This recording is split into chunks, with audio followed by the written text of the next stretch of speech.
Hi, it's Liz, and welcome to Westar Tarot.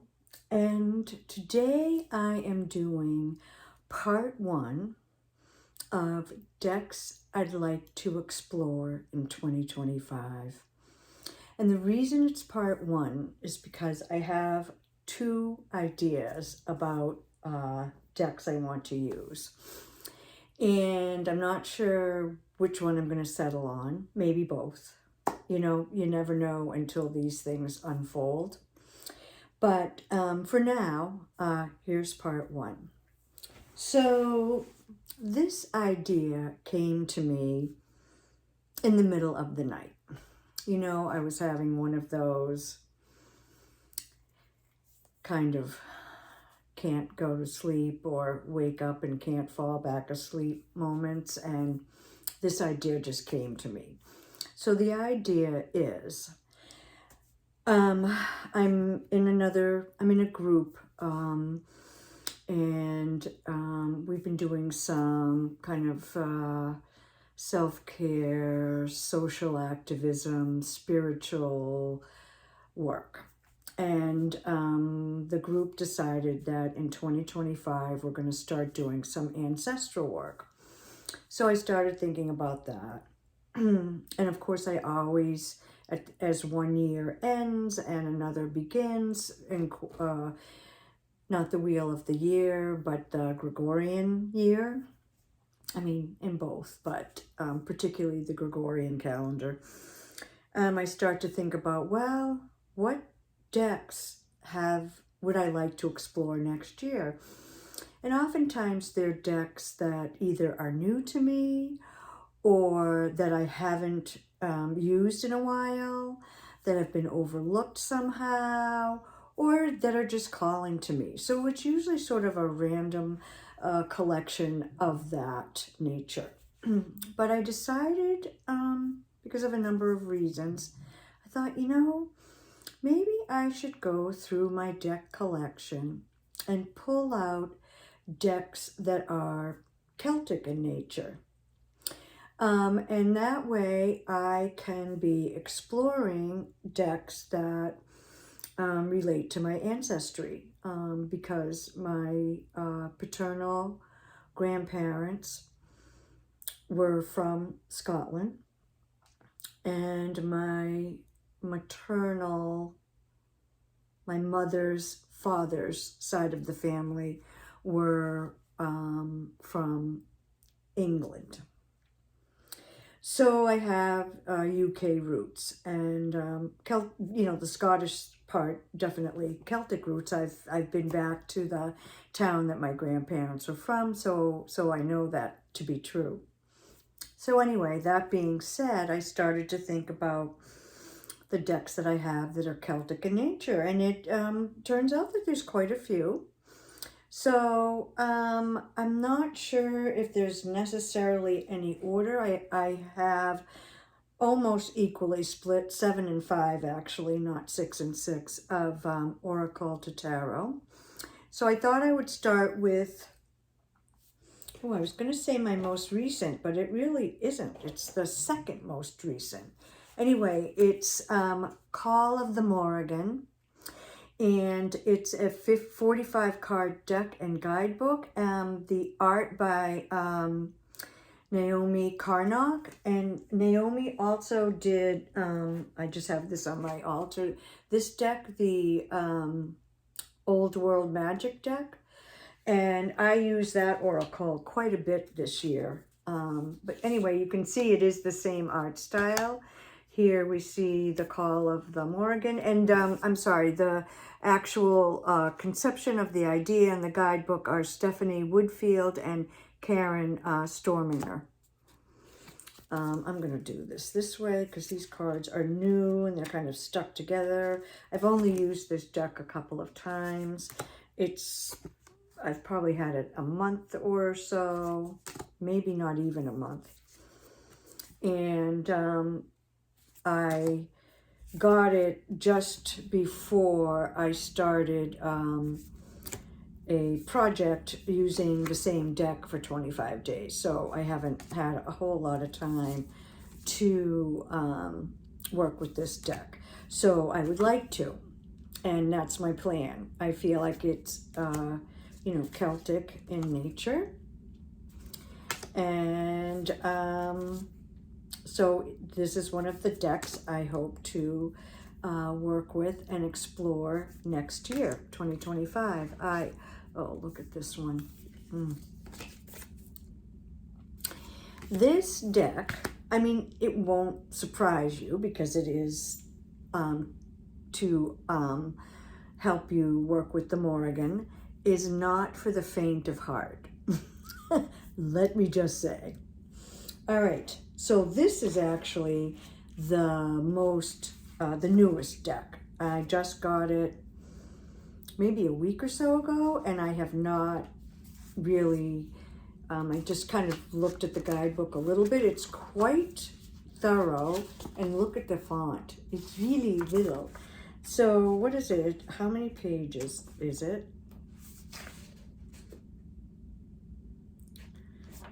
They're not numbered. Anyway, it's a fair amount of pages. It's independently produced, really small font. And from what I can see and from what I understand, the creator of this, whose name is Judith Shaw, it's called Celtic Goddess Oracle, Insights and Wisdom of the Celtic Goddesses, a guidebook to the way of the goddess. And Judith, I think, is a scholar and did a lot of scholarly research on this, and also did the artwork. It's an independently produced deck, and it came alphabetical, and I have not worked with it at all, so it should still be in alphabetical order. I think the artwork is beautiful. It's vibrant. There's quite a number of, boy, these cards are sticky. Quite a number of goddesses who I have not heard of and I'm not really that familiar with. It also has a pronunciation guide. So each of the entries to the goddesses, other than like Bridget, for example, or, you know, goddesses that we're more familiar with, it shows how to pronounce the names. Ye, Kaliak, Caradwen. And I always pronounce this goddess Caradwen, and I was never 100% sure if it was a hard C or a soft C, but according to this guidebook, it is in fact a hard C. So you can see how beautiful this artwork is. And I'm not sure exactly how I'm going to work with this deck. Am I going to maybe, you know, pull goddesses every month from it, or seasonally, or randomly, or I'm not sure. But anyway, that is deck number 2. And then I'm just randomly picking this one up. This is deck number 3. This is a tarot, and it is the Greenwood Tarot. So this is Cheska Potter's artwork. And, oh my gosh, why am I, I'm forgetting, oh, Mark Ryan. So I have also Cheska's guidebook, and that's the one that I use for this one. This is a reprint, it's not the original, and this was a unicorn deck. I never ever thought that I would actually get to own this deck. And when I found out you could print it on Make playing cards, it just thrilled me. But I have not worked with it to the extent that I would like to. So that one is up for 2025. And then let me bring out this one, because this is also artwork by Cheska Potter, and you'll see the similarity. One reason I want to do them in order. This is the Celtic Shaman's Pack, and it's John Matthews wrote the guidebook, and Cheska did the artwork. I have decks everywhere, as you can well imagine. So you can see Cheska's art style on these cards. And, you know, maybe I'll work with this in conjunction with the Greenwood Tarot. Did I call it the Wildwood? I hope I didn't. Anyway, it's the Greenwood. So I'm looking forward to this. And the reason I got this deck, and I got it a while ago, and I really haven't used it much, but I got it because I was very interested in exploring shamanism. But, you know, I'm not, I wasn't sure about, you know, appropriation. So I came across this, the Celtic Shamans pack, and I thought, oh, okay, great. I am Celtic in terms of my ancestry. So that felt pretty interesting and pretty good. So that's what attracted me. Plus, I do love Cheska's artwork. And at that time, I didn't have the Greenwood and never thought that I would have the Greenwood. So I thought this was also a way for me to have a deck that had her artwork. And, you know, John Matthews is a scholar and, you know, quite knowledgeable about tarot and Celtic stuff. And so I thought it would be interesting. So that I do want to explore also in 2025. I'm going to be saying that after each deck, but because that's kind of the premise of the whole thing here. All right, now these next three kind of go together, but whether I'm going to use them together or not, I'm not sure. But the first one is the Druidcraft Tarot. And this is by Stephanie and Philip, is it? What the heck is it?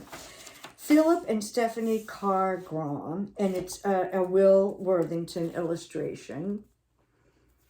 And, you know, Will Worthington is, I've trimmed this, is an interesting artist because a lot of his artwork is just stunningly beautiful.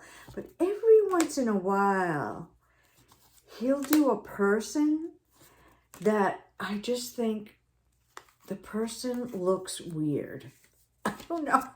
I don't know if we'll come across one or not. Like their hands or their feet or something. I don't know what it is. But anyway, I can't draw a straight line, so I really shouldn't criticize anyone else's artwork. But I don't know.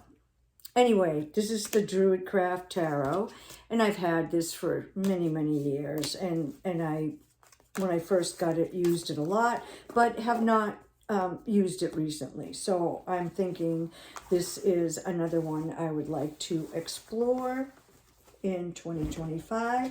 And then the other two are also by the same creators and artist. Oh, this is really weird. I just noticed this for the first time. It says illustrated by Bill Worthington. I've never heard him called anything but Will Worthington.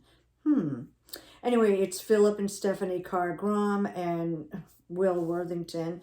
And it's, I've combined them both in this one box.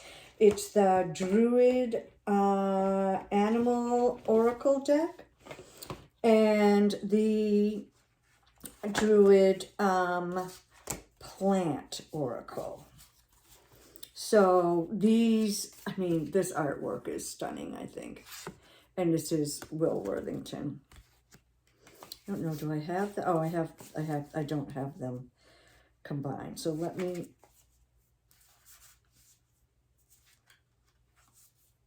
oh, well, I'm going to start with this card because I was just texting with a friend of mine about this plant, mistletoe. And it's kind of seasonal for mistletoe. I'm going to hold this. Fern. This artwork really is gorgeous. Will Worthington. Love it. So these are Celtic plants, but because I live in a climate similar to the UK, a lot of these plants grow. Like I have lady's mantle, and I have nettle and poppy and comfrey. This is the bane, so these are poisonous herbs. And of course we have clover and blackberry, or what they call in the UK bramble, yarrow, meadowsweet, chamomile, etc. So that's the plants, and these are the animals. We don't have cravens here. Cravens, oh my gosh. We don't have ravens here where I am, but we do have crows. I don't have boar.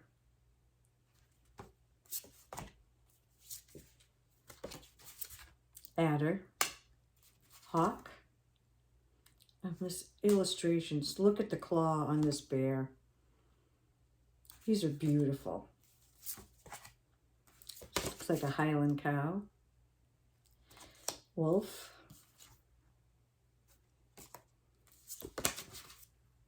Hind. Seal. Oh, so beautiful. Ram. So, I'm not sure how I'm going to do this. I don't know that I'll necessarily work with these decks together in terms of the oracles and the tarot, just because they're by the same artist and writers, but maybe.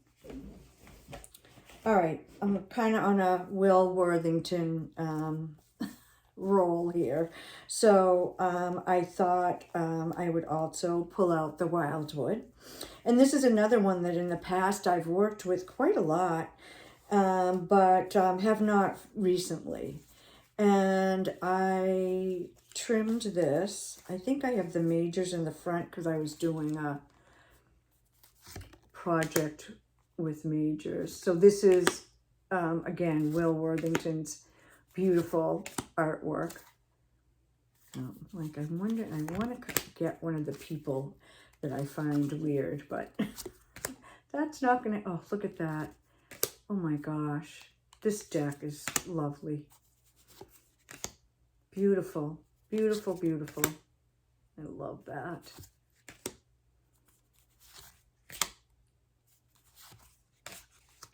So again, this is up for 2025, and there are 12 decks here.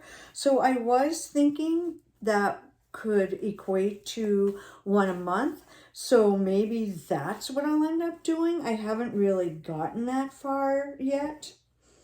This is Wisdom of the Cailleach by Jane Bridson, and she is an Irish artist. And my paternal grandmother's father, so my great-grandfather, was Irish. So I do have Irish connection, as well as English and Scottish. I don't think I have any Welsh, though. Look at this artwork. Oh, dear. So this is a crone deck. And so I was thinking I might work... Oh, dear. I might work with this... in the winter. I just, oh my gosh, it is, I guess I didn't shuffle these very well because they're all upside down and backwards. But I love this deck. This was a hard deck to come by because Jane, who did the artwork and the little kind of brief guidebook, only, you know, it's independently produced, and she'll just print a few at a time, and so it's kind of luck of the draw if you just happen to notice when she's got them available. They kind of Come and Go. I love that one. Home. Rest. Beautiful. There's, oh, I don't think there's maybe 30 cards in this deck. It's a small deck. So that is the Wisdom of the Kaliak by Jane Bridson. And I am looking forward to working with that deck. Let's see, who have I not covered yet? Oh, this one is Card Deck of the She by David Spangler, and the art is Jeremy Berg. And I have had this deck a while. I think it is gorgeous.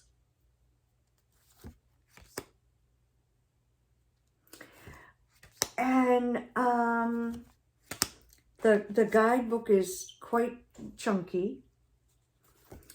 And I have not done much exploration of this deck at all, but I really, really want to. So I'm thinking it looks really kind of summery to me, and I'm thinking maybe the month of June, I'm just going to work with this deck for that entire month and explore it and get familiar with it. I just think it's stunning, and the whole premise behind it is really interesting. It's just kind of an interesting deck, and but it's got this kind of involved system, and I just really need to take the time. You know, you can't just pick it up, shuffle it, and go. I mean, maybe you could, but from what I remember reading the parts of the guidebook, there's kind of a method and a way to use this deck. So I shall see, but I'm thinking that that is a deck I will be using in June. So this one, this one, this one, this one, this one, this one. Okay. Up next, Witch Sister, which is a Scottish deck by Julia Jeffrey. And Julia is the creator also of the Hidden Realm. I'm going to just pull a few up because they're kind of slippery. Oh my gosh, this deck is stunning. Oh, I love this artwork. I love how she gets up close to these characters as she does with the Hidden Realm. And I almost was going to pull the Hidden Realm into this as well, but I thought I had the She, so I would just stick with that one and this one.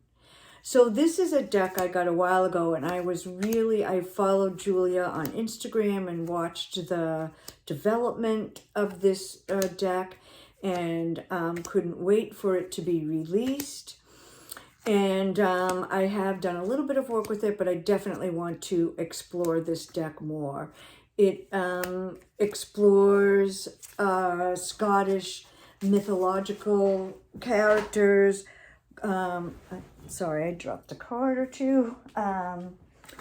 Scottish lore, goddesses and gods, and so it's something that really strikes me in terms of my ancestry. So I picked that one out.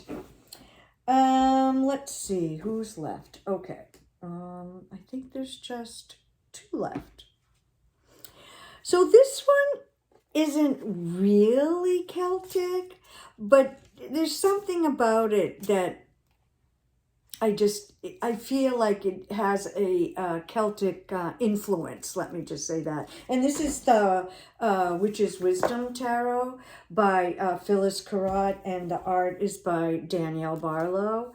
I love the artwork on this. This is the backwards, like the world is, she starts with Pilgrim, which is the Fool, and then the world is 1. And we have the Council of All Beings as 21. The Priestess is 20. So it's backwards from what, like here's the Sun is 3.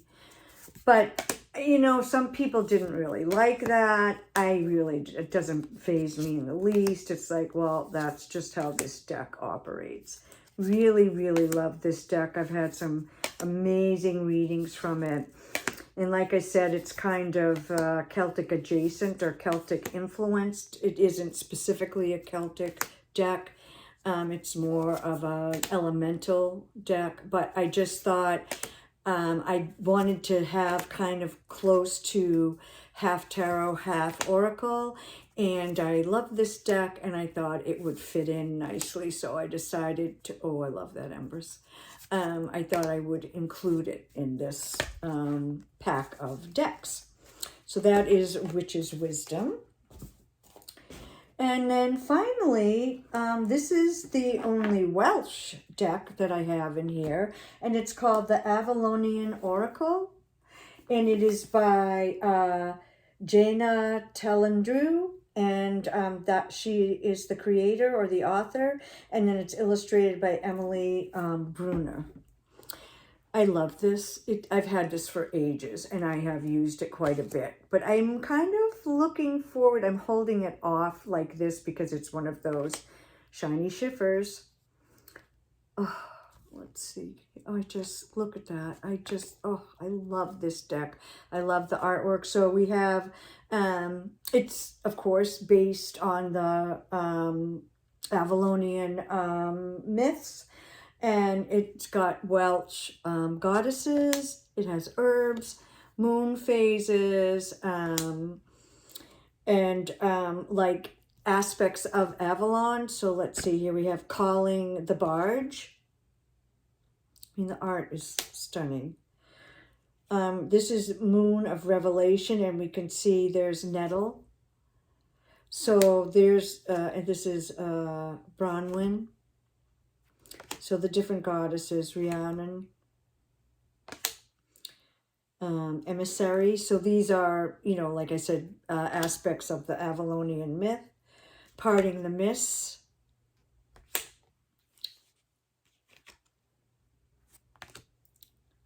Seer. And I'm going to end with this one, which is like one of my favorite cards in the deck. Healer. So, those are 12 decks that I thought, like I said, this is Plan A. I'm not going to also do video for Plan B. Plan B is just going to be decks that either are new to me or that I'm really interested in exploring more deeply in 2025. You know, I may just stick with this Plan A and not even get to Plan B. I'm not sure. But anyway, yeah, do you have any of these decks? What are your thoughts? What decks will you be working with in 2025? Do you have any plans for decks you'd like to get to know better? Decks that you've overlooked or new decks that you want to explore? Let me know in the comments. And as always, peace and love, people.